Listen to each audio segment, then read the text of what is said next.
Hey everybody, welcome to Take Heart today.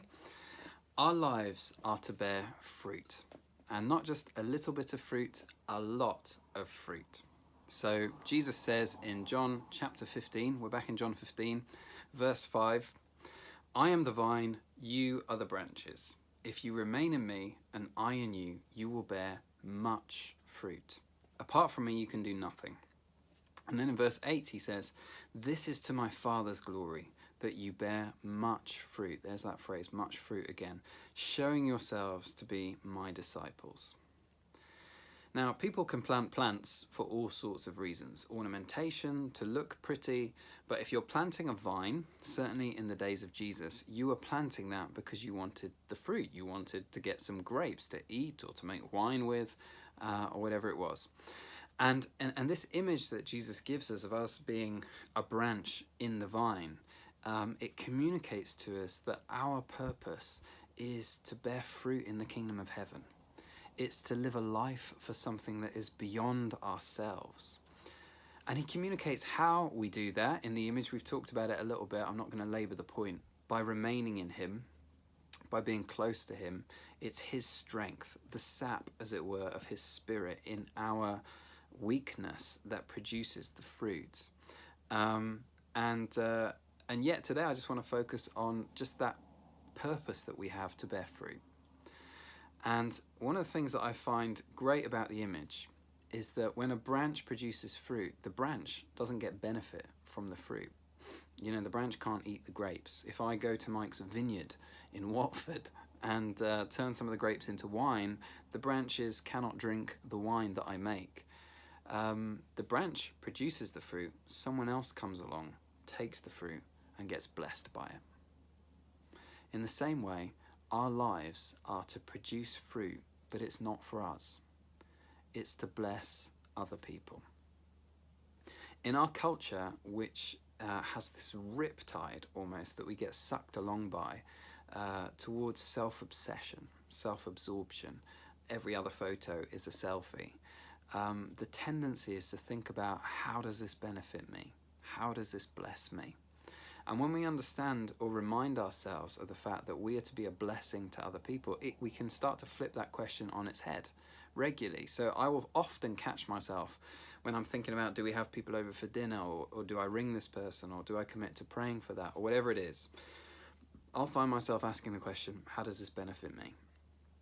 Is this going to bless me to do that? And just to catch myself doing it a little bit more, and to flip it around, just say, hang on a second, Annie, when did it become all about you? Another question to ask is, how can this benefit that person? How can you be a blessing in this situation? Isn't that what you're meant to be here for? Another kind of part of the journey on this is to come to understand that to be in a position where we get to bear fruit, to bless others, is actually a tremendous privilege. I'm trying to learn how to be an adult. If you know how to do that, maybe write to me and tell me. But I've been doing what I usually do with everything, which is read books about it. And I've been reading this book by this Catholic priest that talks about becoming an adult. And he says one of the signs that you're kind of entering into adulthood is that you find yourself with more and more responsibility. Perhaps you become the person responsible for paying the bills, or you become the person who's responsible for looking after others, an elderly relative, children, and so on.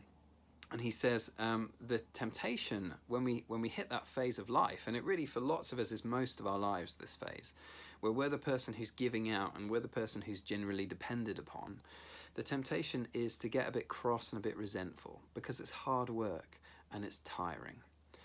And he says what can happen is we end up seeing it all as a huge burden. But then he goes on to say, but recognize that there is something worse than having too much to do. And that's not being able to do anything at all. And he said that there are people that get to a point in their life where they're unable to make much of a contribution. And I think we can always be a blessing in some form, but they're unable to make much of a contribution in comparison to what they used to be able to do. And he says often people at that stage look back at years that we're in now, and they see them as the best years of their life. And if they have a regret, the regret is that they didn't enjoy them more. They regret that instead of privilege, they felt burden. And instead of gratitude, they felt resentment. And instead of joy, they felt anger. So what I'm trying to remind myself of when I catch myself with days where it feels like I'm having to give and give and give, is just to remind myself of the truth that, Andy, these are the best years of your life. What a privilege you have. What a joy it is to be able to serve other people. A little while ago, I had the tremendous privilege of doing a funeral for someone in our church. They had died in their 50s, and for much of his life, this guy had been a youth pastor at other churches. And there were scores and scores of people who were young people and people now grown up a bit in their 20s and early 30s who had been under his ministry. And I remember it happened to coincide with me reading this book called Don't Waste Your Life. And the back of this book, Don't Waste Your Life, is quite blunt. The author says, let me tell you how to waste your life.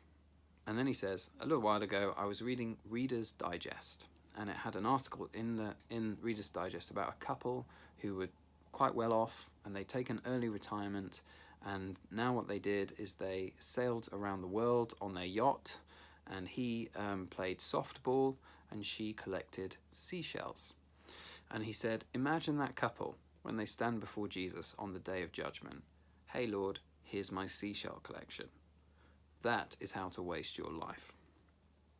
Now, I don't think there's anything wrong with collecting seashells or playing softball, but the point he was making is we're here for more than just that. We're here for more than just that. And I remember being at this funeral and looking around the room at all these people whose lives had been different because of my friend who had died. And I imagined him standing before the Saviour, getting to say the words, hey Lord, see these hearts, see the hearts of these people that I've collected, that I've poured myself into. And wouldn't it be a wonderful thing to be in a position similar to him, where we could stand before our Saviour and just say, Lord, you know what, obviously I got loads of stuff wrong, but these are the people that I tried to be a blessing to. These are the people that you gave me to serve and to love, and I tried to do just that. We're here to be a blessing to others. And who gets the glory when we do that? Jesus already told us in verse 8. He says, this is for my Father's glory. When Mike's vines produce a bunch of grapes, I don't go and thank the branch. I praise the gardener. I say, Mike, you're a genius. How do you do it? Teach me your ways. In the same way, when our lives bear fruit, it's not for us, not even for our glory, not even that we would get the credit. The whole point is that the glory goes to the Father. And in the grand scheme of eternity, there's only one name that anyone's going to be singing. It's not going to be mine, it's not going to be yours. It's for our Father's glory that we do this. And so I've just reread this and just thought, okay, so you know what? The fruit is for other people. The glory is for the Father. What do I get? We get him. We get him. He's the prize. And life with him is the prize. And so let's remember, it's not about us. It's about him working in us and through us in our weakness to bless others and to glorify the Father. That's why we're here.